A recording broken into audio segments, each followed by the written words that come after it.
तो फाइनली आज हम सब आ चुके हैं 12th बोर्ड 2025 की तैयारी करने। एनसीईआरटी का जितना भी डेरिवेशन है चैप्टर 1 से लेके चैप्टर 40 तक, उसका सबसे बेस्ट आज हम सब डेरिवेशन करेंगे, वो भी बिल्कुल सिंपल तरीके से, वो भी हैंड राइटिंग नोट्स के साथ विथ डायग्राम। तो चलिए आइए स्टार्ट करते हैं बिना देरी किए। पहले समझते हैं कि एग्जाम में आते कहाँ से। पहले तो 20 मार्क का जो क्वेश्चन हमारा आता है, 4 डेरिवेशन आएगा, ठीक है।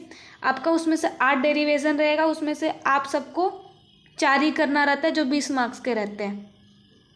जहाँ से इस वीडियो से आपके तो 20 नंबर कन्फर्म है। इसके बाद जो हमारे 3 नंबर के 5 छोटे छोटे डेरिवेशन आते हैं, या तो आपसे डिफिनेशन पूछ लिया, ठीक है, या तो आपसे वहाँ से स्टेटमेंट पूछ लेगा और एक न्यूमेरिकल दे देगा, या तो छोटा मोटा डेरिवेशन पूछ देगा।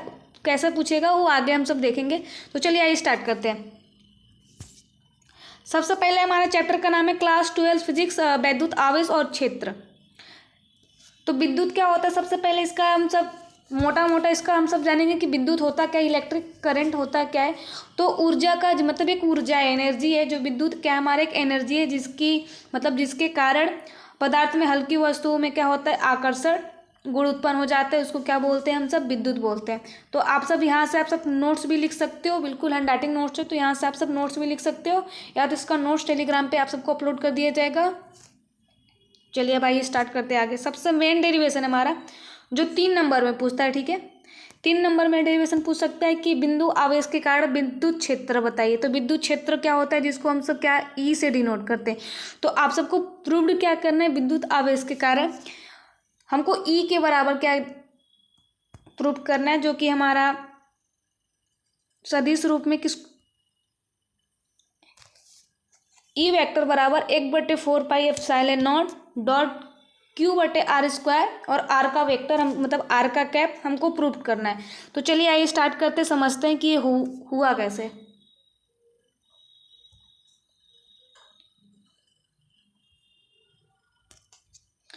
तो मान लो किसी बिंदु पर हमारा, यहाँ पर आप सब देख सकते हो, मान लो किसी एक बिंदु पर, ठीक है, मान लो यहाँ पर एक बिंदु हमारा ओ है, ठीक है, जहाँ पर हमारा प्लस पी आवेश रखा मतलब क्यू आवेश रखा हुआ है, ठीक है।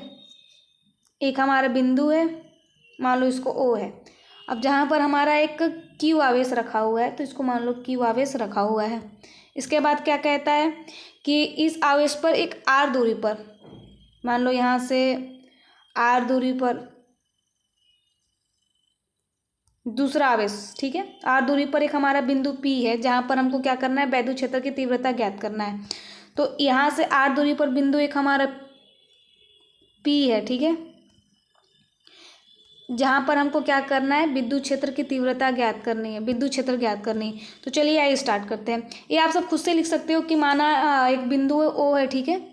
आप सबको ये सब लिखना पड़ेगा कि माना एक बिंदु ओ है, जहाँ पर एक हमारा बिंदु क्यू आवेश स्थित है, और उससे आर दूरी पर, ठीक है, आर दूरी पर एक पी बिंदु स्थित है, जहाँ पर हमको क्या करना है, विद्युत क्षेत्र ज्ञात करना है, ठीक है। इतना आप सबको एग्जाम में लिखने के बाद आप सबको डेरिवेशन स्टार्ट करना है, और भी डायग्राम बिल्कुल ऐसा ही बनना चाहिए कि एक बिंदु पी है हमारा जो क्यू नॉट पर रखा हुआ है, ठीक है। तब कूलाम के नियम, कूलाम का नियम क्या होता है कि एफ बराबर Q1 Q2 आर स्क्वायर, और एक हमारा कांस्टेंट होता है के, जहाँ पर के बराबर हमारा क्या होता है, एक इसका फार्मूला होता है 1/4 पाई एप्सिलॉन नॉट, या आप सबको इसको लिख सकते हो, इसका जो इसका निकलता है गणितीय रूप 9 × 10 के पावर में 9 होता है, ठीक है। यहाँ तक क्लियर हो गया। इसको बोलते हैं एप्सिलॉन नॉट, निर्वात की जो वैद्युशीलता होती है, जिसको परमीबिलिटी इंग्लिश में बोलते हैं। तो हमारा के माध्यम है, जो के माध्यम जिस परावैद्युतांक है, अतः पी बिंदु पर जो वैद्युत क्षेत्र की तीव्रता होती है, एक हमारा फार्मूला होता है ई बराबर F/Q, जो कि वैद्युत क्षेत्र की फार्मूला होती है। इसका डिफिनेशन अगर आपने नहीं पढ़ा है तो इसका डिस्क्रिप्शन बॉक्स पे इसका लिंक मिल जाएगा। इस चैप्टर का पूरा चैप्टर 1 का पूरा शुरू से लेके पूरा लास्ट तक का डेरिवेशन, न्यूमेरिकल और इसका जो स्टेटमेंट, छोटे मोटे जो परिभाषाएं, वो आप सबको मिल जाएंगी, ठीक है। तो आप सबको समझने के लिए डेरिवेशन तभी आप सबको समझ में आएगी जब आप सबको वैद्युत क्षेत्र क्या होता है उसके बारे में मालूम होगा। तो समीकरण 1 हमारा क्या था, कूलाम के नियम से जो हमारा बना था 1/4 पाई एप्सिलॉन नॉट के क्यू नॉट आर स्क्वायर, ठीक है। ये हमारा समीकरण 1 था। और समीकरण 1 में एफ का मान रखने पर, जब एफ का मान रखेंगे तो हमारा क्या हो जाएगा, ई बराबर 1/4πε0 के क्यू आर स्क्वायर, ये हमारा समीकरण 2 है। ठीक है, तो यहाँ पर इसका डायग्राम आप सब देख सकते हो कि ओ बिंदु पर हमारा स्थित है। एग्जाम में बिल्कुल ऐसा ही आप सबको डायग्राम बनाना है। ठीक है, तो हमारा ओ बिंदु पर हमारा क्यू स्थित है और वहाँ से आर दूरी पर हमारा पी बिंदु भी स्थित है जहाँ पर क्यू नॉट लिखा हुआ है और यहाँ से हमारा एक फोर्स लग रहा है इधर से। ठीक है, तो सदिश रूप में जो हमारा ई बराबर हो जाएगा। ठीक है, तो 1/4πε0 के क्यू आर स्क्वायर आर का वेक्टर। ठीक है, आर कैप, तो हमारा जहाँ पर आर कैप क्या है, ओ से पी की दिशा में एकांक सदिश। ठीक है, ओ से पी की, यहाँ पर जो हमारा है ओ और यहाँ पर जो हमारा पी बिंदु था। ठीक है, जहाँ पर हमारा ये पी बिंदु है, जहाँ पर क्यू नॉट है, यहाँ पर लगता है हमारा वेक्टर कैप आर कैप। ओ से पी की दिशा में एकांक सदिश है। यदि आवेश वायु का निर्वात में स्थित हो तो के बराबर हमारा क्या हो जाता है, 1 हो जाता है। तो हमारा क्या हो जाता है, सिंपल सा हमारा ई बराबर क्या हो जाता है, 1/4πε0 क्यू आर स्क्वायर। तो यही हमारा सदिश रूप सिंपल सा है। सबसे पहले आप सबको क्या करना है कि एक बिंदु वो मानना है, वहाँ पर आप सबको एक आवेश स्थित करना है, उससे कुछ दूरी पर, यानी आर जो दूरी होगा हमारा उसको रिप्रेजेंट करेंगे आर से। जो हमारा आर दूरी पर एक बिंदु हमारा पी होगा। ठीक है, वहाँ पर हम सबको क्या विद्युत क्षेत्र की तीव्रता ज्ञात करनी है। ठीक है, तो ये हमारा ये बराबर 1/4πε0 Q/r स्क्वायर आर कैप। ठीक है, अब इसके बाद जो नेक्स्ट डेरिवेशन है हमारा, जो 5 नंबर का डेरिवेशन है, जो एग्जाम में पूछेगा ही पूछेगा। ठीक है, यहाँ से आप सब इसको भी देख सकते हो, विद्युत क्षेत्र की रेखाओं के गुण क्या होते हैं। पहले तो ये धन आवेश से स्टार्ट होती है और क्या होती है, ऋण आवेश पर समाप्त होती है। सिंपल सा है, और जो क्षेत्र एक दूसरे को कभी नहीं काटती। मान लो ये हमारा प्लस है, माइनस है, जब यहाँ से माइनस की ओर निकलती है, प्लस से माइनस की ओर जाती है, तो इसकी जो रेखाएं होती है एक दूसरे को कभी नहीं काटती है। तो यहाँ से आप सब खुद से इसको लिख सकते हो। और एक डेरिवेशन है हमारा अनुदैर्ध्य स्थिति या अक्षीय स्थिति, और एक हमारा होता है निरक्षीय स्थिति।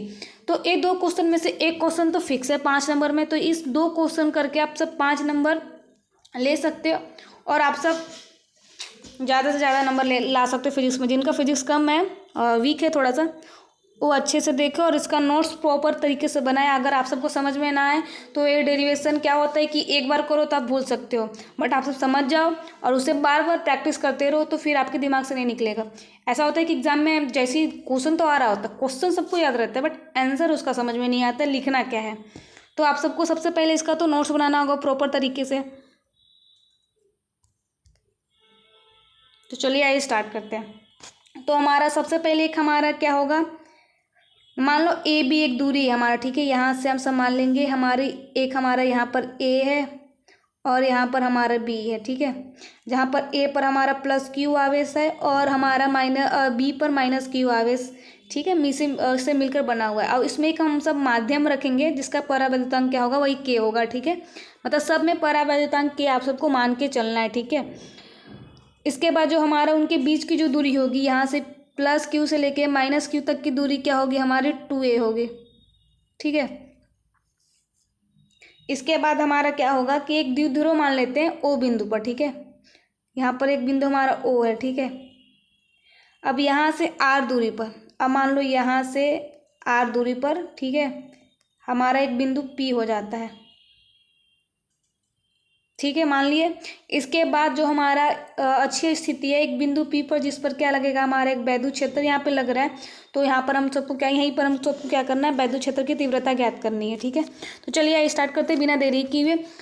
आप सबको एक खुद से लिखना पड़ेगा क्योंकि ये सब याद नहीं रहता, तो आप सबको खुद से बना के लिखना पड़ेगा कि एक बिंदु हम सब ए भी मानेंगे और जहाँ पर ए पर हमारा प्लस क्यू और माइनस क्यू आवेश से मिलकर बना रहेगा, जहाँ पर एक हमारा माध्यम रहेगा परावैद्युतांक। और इसका एक डिफिनेशन भी पूछता है 1 नंबर में, परावैद्युतांक होता क्या है। ठीक है, तो उनके बीच की जो दूरी होगी, हमारे ए से बी की जो बीच की दूरी होगी हमारी क्या होगी, 2a होगी। और वैद्युत द्विध्रुव एक मानेंगे हम सब ओ से आर दूरी पर। ठीक है, तो ये हम सबको वैद्युत क्षेत्र ज्ञात करने, पी बिंदु पर ही हमेशा वैद्युत क्षेत्र की तीव्रता ज्ञात करनी, अच्छी स्थिति हो, निरक्षीय स्थिति हो, या इससे पहले जो हम सब ने पढ़ा। ठीक है, तब बिंदु ए पर स्थित प्लस क्यू आवेश के कारण बिंदु पी पर एक वैद्युत क्षेत्र की तीव्रता, तो हमारे E1 यानी कूलाम के नियम से भी कर सकते हो, या तो वैद्युत क्षेत्र की तीव्रता जो इससे पहले भी निकाले हो। 1/4 पाई एप्सिलॉन नॉट के क्या हमारा पैरा वैद्युतांक है, और क्यू और AP स्क्वायर कैसे लगा, AP के अनुदिश हम सब कर रहे हैं इसलिए हमारा AP स्क्वायर लगा, ठीक है। तो हमारा किंतु AP जो हमारा है, AP हमारा देख सकते हो A यहाँ पे है हमारा, P यहाँ पे है, ठीक है। तो AP बराबर क्या हो जाएगा हमारा, पहले तो OP माइनस और OA, ठीक है। वहीं से निकलता है हमारा क्या आता है, R माइनस A, ठीक है। आप सबको बारीकी से समझना पड़ेगा अच्छे से, ठीक है। अब इसके बाद जो हमारा होगा,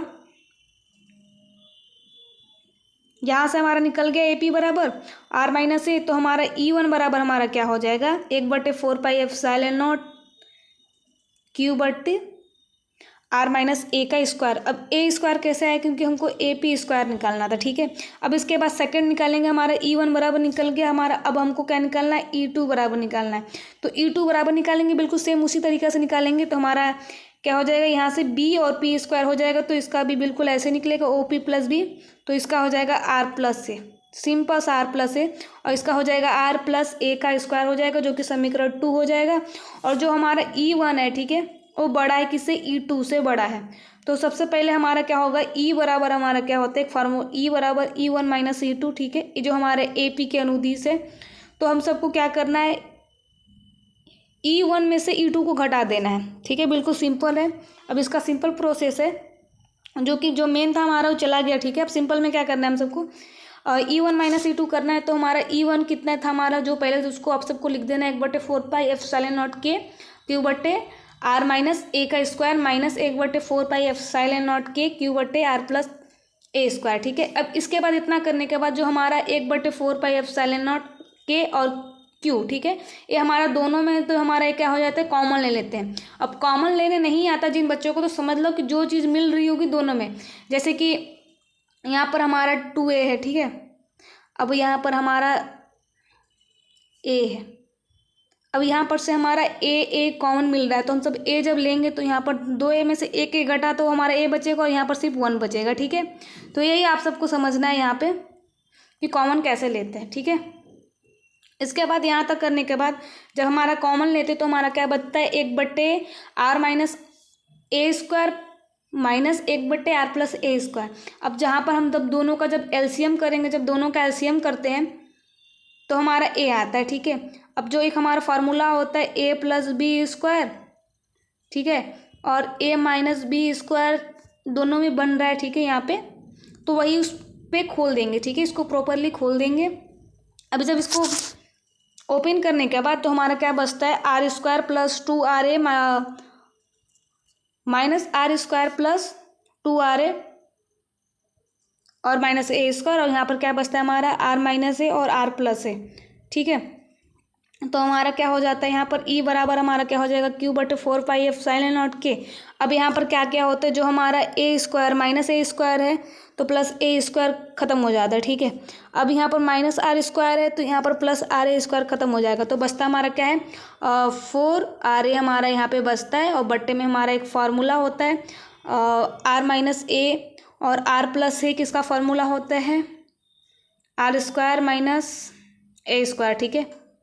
जैसे कि यहाँ पर हमारा रहता है A square minus B square रहता है, ठीक है। तो इसका फार्मूला क्या होता है हमारा, A प्लस B और A माइनस B होता है, ठीक है। तो आप सबको थोड़ी बहुत फार्मूला याद रहनी चाहिए। इसका फार्मूला आप सब अगर नहीं मालूम होगा तो कमेंट बॉक्स पे बता दीजिएगा। इसका जो फार्मूला का जो पूरी लिस्ट है वो टेलीग्राम पर अपलोड कर दी जाएगी। इसके बाद जो हमारा है, यहाँ तक करने के बाद अब यहाँ से हम सबको करना क्या है कि 1/4 पाई के हो गया हमारा। अब यहाँ पर हमारा क्या आ जाता है कि एक हमारा फार्मूला होता है वैद्युत द्विध्रुव, जो आप सबने पढ़ा होगा, ठीक है। तो वैद्युत द्विध्रुव होता क्या है कि हमारा जो P है, हमारा P बराबर हमारा क्या हो जाता है 2QA, ठीक है। ये हमारा वैद्युत द्विध्रुव का फॉर्मूला जब यहाँ पे अप्लाई करेंगे, ठीक है। अब यहाँ पर करने के बाद तो हमारा एक आता है E/1/4 पाई के 2PR R square minus A square 2। अब जहाँ पर हम सब A स्क्वायर को क्या करेंगे, बिल्कुल नगण्य मान लेंगे, ठीक है। जो हमारा A होगा वो बिल्कुल नगण्य, मतलब बहुत नगण्य होगा, मतलब बहुत छोटा होगा हमारे R से, ठीक है। जब R से बहुत छोटा होगा तो ये हमारा कैंसिल हो जाएगा, तो सिर्फ हमारा बचेगा E बराबर 1/4 पाई एप्सिलॉन के 2p r/4, तो r4 से एक r चला जाएगा, तो इसके बाद फिर हमारा क्या आएगा, E बराबर 1/4πε0 के 2pr³। 5 नंबर यहाँ से आपका क्लियर हुआ। ठीक है, ये क्वेश्चन हमेशा पूछता है, तो आप सब एक क्वेश्चन का स्क्रीनशॉट लीजिए अच्छे से। इसके बाद स्टार्ट करते हैं। नेक्स्ट हमारा रहेगा निरक्षीय स्थिति पे, जो कि थोड़ा इससे भी लॉन्ग है। तो चलिए निरक्षीय स्थिति पे स्टार्ट करते हैं। तो निरक्षीय स्थिति से स्टार्ट करने से पहले हम सब पहले तो इसका डायग्राम देखेंगे कि इसका डायग्राम बना कैसे, इसका डायग्राम बनाएंगे कैसे। तो सबसे पहले हम सब मानेंगे ए और बी। ठीक है, ए और बी, जहाँ पर ए पर हमारा क्या रहेगा, +q रहेगा, और हमारा बी पर क्या रहेगा, -q रहेगा। ठीक है, यहाँ तक क्लियर हुआ। अब दोनों के बीच की दूरी हमारा 2a है, बिल्कुल उसी टाइप से। अब यहाँ से r दूरी पर हमारा, ठीक है, ऊर्ध्वाधर रहेगा हमारा, r दूरी पर एक p बिंदु स्थित रहेगा। ठीक है, अब जहाँ पर हमारा P बिंदु स्थित रहेगा वहीं पर हम सबको वैद्युत क्षेत्र की तीव्रता ज्ञात करनी होती है, तो आप सबको पहले से पता है। ठीक है, तो जो हमारा E1 है, ठीक है, यहाँ पर एक हमारा है A2 sin थीटा है। ठीक है, और E1 sin थीटा है हमारा। तो ये दोनों एक दूसरे से कैंसिल हो जाते हैं। कैसे कैंसिल होते हैं आगे देखते हैं हम सब। ठीक है, तो पहले इसका डिफिनेशन पढ़ लो। ठीक है, एग्जाम में बिल्कुल आप सबको ऐसे इसका लिखना है कि मान लो ए बी एक वैद्युत क्षेत्र है जो +q और -q आयोसों से निर्मित है। उनके बीच की जो अल्प दूरी है वही हमारा 2a है। अब मान लो इस द्विध्रुव के केंद्र यानी मध्य बिंदु पर P एक निरक्षीय, हमारे ही निरक्षीय जाती है। ठीक है, स्थिति पर r दूरी पर बिंदु P है, जिस पर हम सबको क्या करना है, वैद्युत क्षेत्र की तीव्रता बिल्कुल ज्ञात करनी है। ठीक है, अब इसके बाद जो हमारा तब बिंदु A पर स्थित जो हमारा +q के आवेश के कारण P बिंदु पर जो वैद्युत जो तीव्रता रहेगी, E1 बराबर हमारा क्या रहेगा, AP अनुदिश से ही स्टार्टिंग से चल रहे हैं, तो हम सब AP के अनुदिश ही ज्ञात करेंगे। तो E1 बराबर हमारा क्या हो जाएगा, 1/4πε0 के Q/AP²। अब आप सबको होगा कि K क्या है। K हमारा क्या है, परावैद्युतांक, जो कि हम सब स्टार्टिंग से पढ़ते हुए आ रहे हैं। अब AP के अनुदिश कर रहे हैं, तो Q बराबर हमारा क्या हो जाएगा, AP²। तो सबसे पहले हम सब AP² निकालेंगे। ठीक है, तो AP² निकालने के लिए सबसे पहले हम सब क्या करेंगे, ठीक है, पहले तो समीकरण 1 बनाना, वो बन गया। इसके बाद हम सब जो B पर स्थित -q आवेश के कारण P पर जो वैद्युत क्षेत्र की तीव्रता होती है हमारा P B के अनुदिश हो जाएगी, तो इसका हमारा E2 बराबर हो जाएगा। ठीक है, इसके बाद हम सब ध्यान देंगे आगे ज्यामिति में जो AP बराबर BP है, अतः E1 और E2 का जो परिमाण में बराबर होंगे, उनके बीच की दूरी क्या होगी, 2θ होगी। तो जो हमारा E1 जो cos थीटा दिशा के क्षैतिज में है और E1 sin थीटा ऊर्ध्वाधर दिशा में है। तो जो इसी प्रकार E2 दो घटक में वियोजित किया जाता है, इसको E2 cos थीटा क्षैतिज दिशा में और E2 sin थीटा में किया जाता है। ठीक है, मतलब ऊर्ध्वाधर दिशा में। तो E1 बराबर हमारा E2 ऊर्ध्वाधर घटक विपरीत दिशा में होने के कारण जो हमारा इससे पहले जो आप सबको बताए थे कि जो हमारा sin थीटा है, ठीक है, वो sin theta sin E2 theta वो कैंसिल हो जाते हैं। ठीक है, अब जब कैंसिल हो जाते तो सिर्फ हमारा बचता है E बराबर E1 cos theta plus E2 cos theta है। तो हम सबको cos थीटा निकालना है। ठीक है, तो cos थीटा सबसे पहले निकलता कैसे वो सब जानेंगे। ठीक है, यहाँ पर आप सबको डायग्राम अच्छे से दिख रहा होगा। तो हमारा E बराबर क्या हो जाएगा, E1 cos theta plus E2 cos theta. तो यहाँ पर हमारा E1 बराबर E2 दोनों क्या है, इक्वल है, तो सिर्फ लेंगे 2E1 cos थीटा। तो वही फार्मूला से हमने लिया E2 cos थीटा। तो वही हमारा E1 बराबर क्या निकला था, 1/4πε0 Q/AP²। ठीक है, अब इसके बाद हम सब cos थीटा निकालेंगे। तो cos थीटा की निकालने के लिए सबसे पहले आप सबको पाइथागोरस प्रमेय आना चाहिए। जैसे होता है ना, कर्ण स्क्वायर इक्वल हमारा हो जाएगा लंब स्क्वायर प्लस, जैसे आपने पढ़ा होगा लाल बट्टे कक्का। ठीक है, कक्का। तो हमारा sin थीटा बराबर क्या होता है, लंब बट्टे कर्ण होता है। ठीक है, cos थीटा बराबर क्या होता है हमारा, आधार बट्टे कर्ण, और tan थीटा बराबर क्या होता है हमारा, लंब बट्टे आधार। ठीक है, तो हमारा जो हमारा cos थीटा बराबर क्या हो जाएगा, आधार बट्टे कर्ण। ठीक है, तो यहाँ से आप सब निकाल सकते हो हमारा AP²। तो हमारा AP² का हमारा AP² क्या है, हमारा कर्ण है। ठीक है, क्योंकि कर्ण ऐसे रहता है, ये हमारा आधार हो जाएगा, ये हमारा क्या हो जाएगा, लंब हो जाएगा। ठीक है, जैसे देखो ए हमारा लंब है, ठीक है, यल ए हमारा आधार है, ए हमारा कर्ण है। ठीक है, तो ए हमारा यहाँ पर हमारी कौन सी दूरी है, ए है। ठीक है, और यहाँ पर P है, तो AP² बराबर हमारा क्या हो जाएगा, ठीक है, AP² बराबर हमारा क्या हो जाएगा, R² प्लस है। ठीक है, यानी हमारा ये हमारा R दूरी हो जाएगा और हमारा ये है, तो हमारा क्या हो जाता है यहाँ पे R² प्लस A², यानी आधार स्क्वायर लंब स्क्वायर बराबर मतलब प्लस आधार स्क्वायर। तो जो हमारा ए पी है, ठीक है, ध्यान से देखना, ए पी के जो घात में जब 2 है, ठीक है, जब इधर जाता है तो क्या हो जाता है, रूट में हो जाता है, तो क्या हो जाएगा हमारा R square plus A square. तो बिल्कुल सिंपल ऐसे ही है कि हमारा ए पी बराबर क्या हो जाएगा, रूट में R square plus A square. तो हमारा कॉस थीटा बराबर क्या आ जाता है, हमारा कॉस थीटा बराबर हमारा क्या होता है, आधार बट्टे कड़। तो इसका आधार क्या है, हमारा आधार क्या है, हमारा ओ ए है, ठीक है, आधार हमारा ओ ए है। और इसका जो लाल बट्टे का फिर से देख लो, तो आधार बट्टे कड़ है, तो कड़ क्या है हमारा ए पी है, ठीक है, तो हमारा ए पी हो जाता है। तो ओ ए क्या है हमारा सिर्फ क्यू है, और इसका जो ए पी यानी जो इसका आधार है बिल्कुल जस्ट अभी निकाल रहे हैं इसका, अरे सॉरी कड़ अभी तुरंत निकाल रहे हैं, R square plus A square, ठीक है। अब जिनको समझ में नहीं होगा एक बार फिर से इसको रिपीट करके देख लेगा बैक करके थोड़ा सा, तो उनको अच्छे से क्लियर हो जाएगा, ठीक है।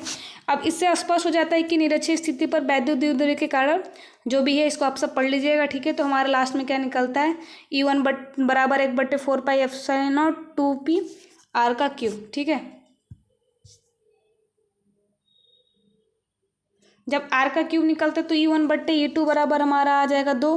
वही अभी हमारा फार्मूला से निकला है समीकरण 1 से कि हमारा और 2 1/4 पाई एप्सिलॉन नॉट क्यू बट्टे R square plus A square, और जो कॉस थीटा बराबर निकला है हमारा क्यू बट्टे रूट में R square plus A square. अब जब दोनों का जब इक्वल करेंगे तो हमारा क्या हो जाएगा, 1/4 पाई एप्सिलॉन नॉट 2q, ठीक है, 2q।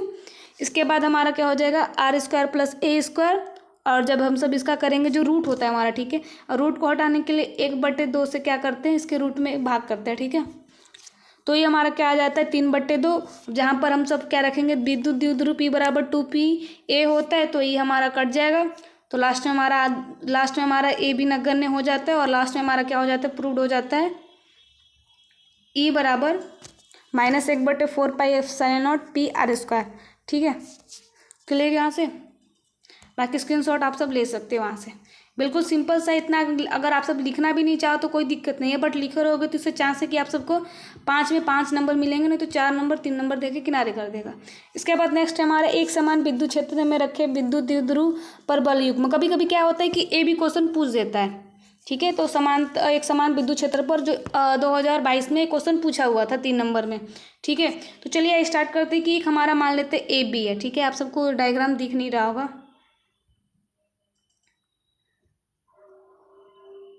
तो मान लेते हैं हमारा बिंदु ए है यहाँ पे, ठीक है। एक सेकेंड, इसका पहले पेंसिल वाला कम कर लेते हैं।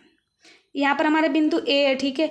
अब यहाँ पर हमारा बी है, जो ए बी ऐसे ही पता चल रहा है कि कड़ है, ठीक है। ए बी एक विद्युत द्विध्रुव है जिसके आवेश प्लस क्यू और माइनस क्यू, ए पर प्लस क्यू हमेशा रहेगा और बी पर माइनस क्यू है, जो कि एक दूसरे से 2a की दूरी पर स्थित है, ठीक है। और इसके बाद जो हम एक समान विद्युत क्षेत्र में ई यहाँ पर जहाँ पे लग रहा है, ठीक है, वहाँ पर रखा गया हमारा इसके अक्ष पर विद्युत क्षेत्र के साथ कोण थीटा बनता है। तो यहाँ पर हमारा कोण क्या होता है, थीटा बन रहा है। अब इसके बाद क्या है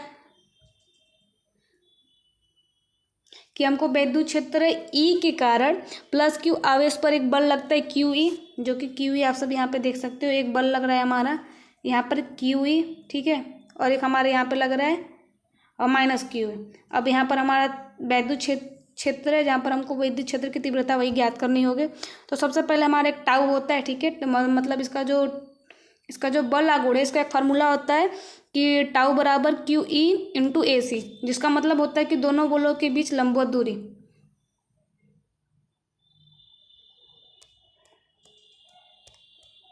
स्क्रीनशॉट तब तक आप सब ले लो। इसके बाद जो हमारा होता है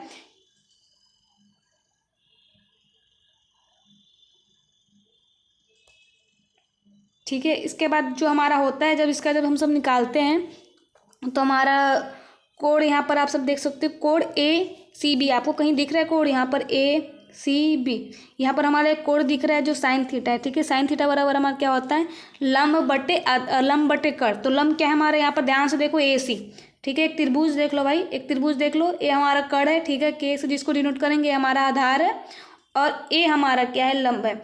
तो हमारा सबसे पहले डायग्राम के हिसाब से देखो कि यहाँ पर कड़ कौन सा है, तो कड़ हमारा ए बी है, ठीक है। और हम आधार क्या है, ठीक है हमारा, सॉरी इसमें लंब देखना है, ठीक है, लंब बटे का होता है हमारा, लंब बटे कर, तो लंब हमारा क्या है AC और आधार क्या है हमारा AB।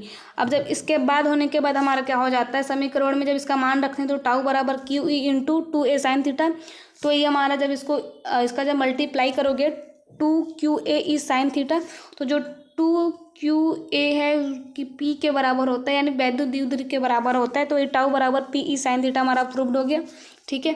ये 3 डेरिवेशन और एक और डेरिवेशन गाउस का प्रमेय नहीं, गाउस का प्रमेय, जो कि एग्जाम में, ठीक है, एग्जाम में 3 नंबर में पूछे जाते हैं। गाउस का प्रमेय तो ऐसे आ जाएगा आपका 2 नंबर में कि गाउस का प्रमेय क्या होता है, ठीक है। और अगर उसमें कर देगा इसको प्रूव कीजिए, तो 3 नंबर में पूछा तो आपको बिल्कुल ऐसे ही प्रूव करना है जैसे बताया गया है। 2 नंबर में पूछे तो आप सबको सिंपल सा लिख देना है कि किसी बंद पृष्ठ से गुजरने वाला वैद्युत फ्लक्स यानी जो फाई, और उसमें एक हमारा रहता है आवेश, ठीक है, उसके एप्सिलॉन नॉट की गुना होता है, ठीक है, जो हमारा फाई बराबर होता है 1/, एप्सिलॉन नॉट होता है, ठीक है। ये हमारा गाउस के प्रमेय का 2 नंबर में पूछे तो यही फार्मूला आप सबको दिखाना है। अगर 3 नंबर में पूछे तो आप सबको करना कैसे, वो चलिए आइए देखिए।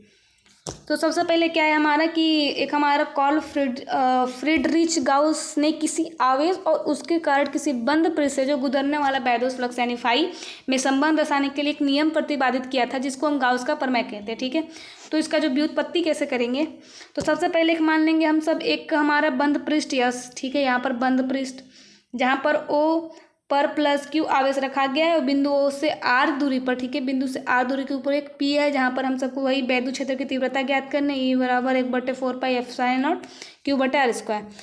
जब निकालते हैं तो इसी की दिशा में जो अनुदिश रहेगी, ठीक है, जो मतलब जहाँ पर बिंदु P के घेरे हुए अल्प एक हमारा अल्पांश होता है यहाँ पर, ठीक है, जिसको DS बोलते हैं, ठीक है, कल्पना या काल्पनिक चीज़ उसको अल्फांश बोलते हैं। इसके क्षेत्र पर जिसको DS से डिनोट करते हैं, उस पर खींचे गए अभिलंब एक हमारा रहता है PN, ठीक है, हमारा PN है, यहाँ पर एक अभिलंब रहता है हमारा, जो हमारा क्या होता है इसका D फाई इक्वल हमारा क्या हो जाता है EDS होता है, तो EDS कॉस थीटा हमारा हो जाएगा, क्योंकि डॉट, ठीक है, एक जगह देखो, अगर आप सबको कहीं भी जैसे D ऐसे मिला तो ये समझ लो कि हमारा यहाँ पर क्या लगेगा कॉस थीटा लगेगा, ठीक है, सॉरी यहाँ पर साइन थीटा लगेगा, जहाँ पर क्रॉस का चिन्ह हो वहाँ पर हमारा साइन थीटा लगेगा, ठीक है। अब जहाँ पर आपको सबको डॉट दिखे, जैसे एग्जाम्पल में D डॉस यस, तो हमारा D यस कॉस थीटा, ठीक है, ये आप सब देख लो, आप सबको उसमें काम आएगा। Vector and 3D class 12th mathematics vector और त्रिज्यामिति में बहुत काम आने वाला है, ठीक है, तो ये सब ध्यान देना, छोटी छोटी मिस्टेक्स। इसके बाद वही लास्ट में हमारा प्रूफ होता है Q बटे एप्सिलॉन नॉट, यही हम सबको प्रूफ करना रहता है, यही हमारा गाउस का प्रमेय का फॉर्मूला है। तो समीकरण में जब इसका मान रखेंगे तो हमारा क्या हो जाएगा 1/4 पाई एप्सिलॉन नॉट Q बटे R square DS cos theta. अब जब कॉस DS जो कॉस थीटा और R स्क्वायर है वो हमारा क्या है और D ओमेगा की इक्वल है। अब D ओमेगा बराबर क्या होता है DS cos theta R square, जो पृष्ठ DS द्वारा बिंदु O पर बनाया गया कोण है। अब इसके बाद आप सबको एक नाम सुना है कभी इंटीग्रेशन या समाकलन का, तो सबसे पहले इसका संपूर्ण का हम सब क्या करेंगे समाकलन करेंगे, क्योंकि ये वृत्त बना हुआ है, ठीक है, ऐसे उसका जो भी आप सबने डायग्राम देखा होगा उसमें क्या था हमारा गोला बना हुआ था। अगर इसमें गोला का मतलब है कि यहाँ पर आप सबको संपूर्ण समाकलन निकालना पड़ेगा, यानी कंप्लीट इंटीग्रेशन आपका इसका करना पड़ेगा। तो आप सब अगर इंटीग्रेशन पढ़ चुके होंगे क्लास 12 में, चैप्टर 7 से स्टार्ट है हमारा, ठीक है, चैप्टर 5 में हमारा है डिफ्रेंसिएशन यानी अवकलन से स्टार्ट है, और चैप्टर 7 से स्टार्ट होता है हमारा इंटीग्रेशन, जो कि मैथ में भी बहुत इंपॉर्टेंट है, फिजिक्स में भी बहुत इंपॉर्टेंट है। तो इंटीग्रेशन आना चाहिए, नहीं आता है तो फिर आप सब समझ लो नहीं समझ में आएगा। अगर आप सबको इंटीग्रेशन नहीं आता है तो समझ नहीं आएगा। इसका जो फार्मूला है, ठीक है, इंटीग्रेशन जो हमारा है थोड़ी बहुत फार्मूला पे मतलब बहुत ज़्यादा ही बेस्ड है, तो आप सबका जो फार्मूला है टेलीग्राम पे अपलोड कर दिया जाएगा, या इसका जो फार्मूला है चैप्टर 2 अभी जैसे ही स्टार्ट करेंगे तुरंत इसका फार्मूला आप सबको बताएंगे। अगर ना समझ में आए तो कमेंट कर दीजिएगा, ठीक है। तो इंटीग्रेशन का एक लंबा सा लेक्चर आप सबको मिल जाएगा, या आप डिस्क्रिप्शन बॉक्स पे एक समाकलन का पूरा, ठीक है, पूरा वीडियो डिस्क्रिप्शन बॉक्स पे आपको मिल जाएगा, वहाँ से जाके देख सकते हैं समाकलन और अवकलन कैसे करते हैं, क्योंकि फिजिक्स में बहुत ज़रूरी है अवकलन और समाकलन। नहीं तो जहाँ पर 5 नंबर देना होगा वहाँ पर 2 नंबर दे के किनारे कर देगा स्टेप पे, क्योंकि स्टेप पे नंबर मिलता है ना। इसके बाद जो हमारे जब इसका निकालेंगे हम सब समाकलन D और फाई E का, तो संपूर्ण समाकलन जब निकालते हैं तो यहाँ पर एक गोला लगता है, ठीक है। तो हमारा जब निकालेंगे समाकलन EDS, तो हमारा EDS बराबर क्या दिया हुआ था हमारा Q/4πε0 d ओमेगा। तो हमारा QE बराबर हमारा क्या हो जाएगा Q/4πε0। अब क्योंकि Q/4πε0 बाहर निकलेगा क्योंकि ये हमारा कांस्टेंट है, कांस्टेंट का समाकलन नहीं होता है और अवकलन इसका क्या होता है 0 होता है। ठीक है, अब हमारा लास्ट में बचता है क्या, इसका संपूर्ण समाकलन में DW बचता है। तो हमारा जब DW का जब निकालेंगे हम सब समाकलन तो हमारा क्या हो जाएगा DW बराबर 4 पाई होता है। तो ये हमारा बिल्कुल सिंपल सा, इसको आप सब याद भी कर सकते हो, सिंपल सा। ठीक है, इतना बस ध्यान रखना कि कांस्टेंट का हमारा जो कांस्टेंट होता है वो बाहर निकल जाता है। तो हमारा क्या हो जाएगा, हमारा Q5 बराबर Q/4πε0 इंटू 4 पाई। तो हमारा 4 पाई से 4 पाई क्या हो जाता है, कैंसिल हो जाता है। इसके बाद बचता है हमारा फाई इक्वल Q/ε0। ये हमारा प्रूव्ड हो गया। ठीक है, अब चैप्टर 2 स्टार्ट करते हैं। तो चैप्टर 2 के लिए रेडी हो, चैप्टर 2 स्टार्ट होता है। ठीक है, अब यहाँ से समझ लो कि जो चैप्टर 1 है हमारा, चैप्टर 1 में हमारा 4 डेरिवेशन है। ठीक है, जहाँ से 8 नंबर के क्वेश्चन जरूर पूछा जाएगा। एक हमारा छोटा सा डेरिवेशन पूछेगा, एक 3 नंबर में पूछेगा और एक 5 नंबर में पूछेगा। ठीक है, तो हमारे यहाँ से हो जाता है 9 नंबर का। तो 9 नंबर चैप्टर 1 से क्लियर हुए। अब चैप्टर 2 स्टार्ट करते हैं। चलिए आइए स्टार्ट करते हैं।